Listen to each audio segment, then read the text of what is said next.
Hello friends, thanks for tuning into this week's marketing video. I sat down and tried to record this thing and it was getting to be pretty long, so I realized I needed to break this into two parts. And the idea for this marketing series of two that I'm going to do this week and next week is how to make your next sales call even more effective and make it feel like a family member conversation, trusted friend conversation, instead of a cold call where you have no idea about the person or the company, basically, sitting across the table from you. So let me dive right into this.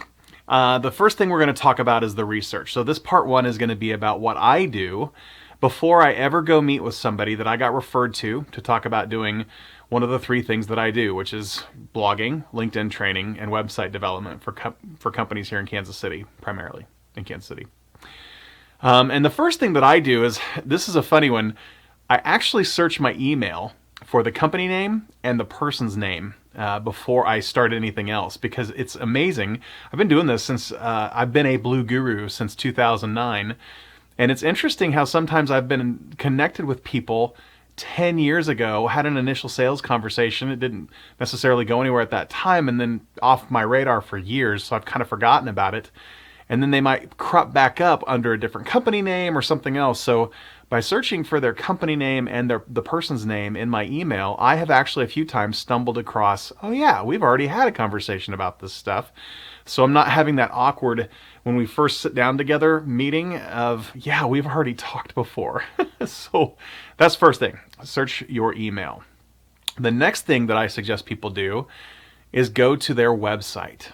Go to their website. And everybody says do that. A lot of people struggle doing that. I go to their website and I really dig into it. I read their about page. I look at their services pages. I definitely look at their blog. Hopefully they've got a blog.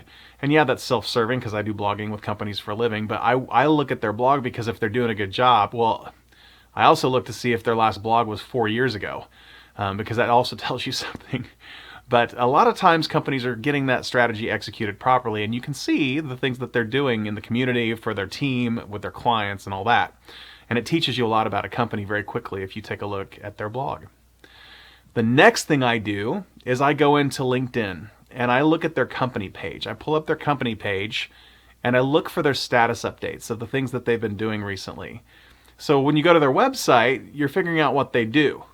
When you look at their LinkedIn company page and their updates, if they're updating it, you're actually figuring out what they've done recently. And that's all very good information to arm yourself with before you have that first meeting. And then the last thing I do is, well, there's actually two other things that I do. I look for other people at the company and kind of review quickly their profiles, because you never know who else might be in the meeting that you're going to sit down with. So I kind of spin through 4, 5, 6, 7, or 8 other profiles on LinkedIn of other people that work at the company, so I can kind of get a feel for, oh. And one of the things I notice sometimes is I see mutual connections that a lot of people have, and I can kind of guess who their attorney is, who their insurance company is, who one of their vendors is, who a coach or counselor of theirs is, something like that, just because I can see that 4 of the key decision makers at a company all have the same connection to somebody. And that doesn't necessarily for sure mean that there's a relationship there, but there's a very good chance that there's a relationship there. So I look at that. And then the last thing I do, and this is the gold part, right? This is the stuff that I hope you're really paying attention to.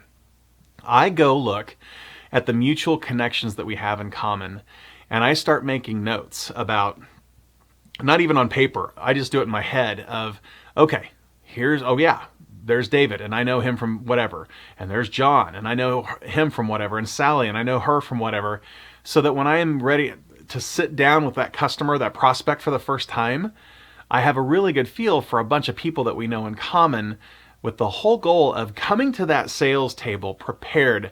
I know what they do, I know what they've done recently, I know there are other people at their company, and I might already have previous relationship with some of those people, and I know a whole bunch of people that we know in common. So that when I sit down with them, I'm not just going to give all of that stuff. That'd be awkward and creepy.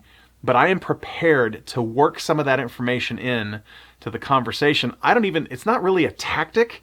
This is just how I do it. And it works so well because I find people are at ease when they know that you've taken the time to research their company and them and the connections you have in common and all that stuff, and you're having a very easy conversation. You know a ton of people in common. You're not going to mess up because you've got too much relationship on the line. Well, if you know these 40 people and they all like you, then there's no way you're going to screw this up with me. So let's talk about if we should be doing this together and what the budget is. So those are my I think it was 5 tips on the research that you would want to do before you sit down with a prospect for the first time. Next week, I'm actually going to share some real-world stories of 4 new clients that I've gotten just in the last couple of weeks. Here it is, January, so lots of things are starting to happen. January is usually a busy month for me of people finally got past the holidays and they're ready to do stuff. So I get a lot more emails and calls in January than normal, than a typical month. And so I've got a new blogging client, 2 new LinkedIn training clients, 3 new website projects, and all that kind of stuff that have come in. And I'm going to share some of these conversations and how these deals happened. And there is no question that the relationship and the relationship I have with people and the research I did before sitting down with these people absolutely had a positive impact on the outcome of the sales conversation. So next week, I'll be talking about the implementation. This week, it was about the research. Well, I hope this has been helpful, and I really appreciate you being on this ride with YouTube for me. I think one of my brain foods here in the next few weeks is going to be celebrating 100 videos on YouTube. I think that'll be 3 or 4 weeks out from now, but I've done that on YouTube, and I'm super excited to be giving you this information every single week, if not every other week. Hope you're having a great week. I'll see you next week.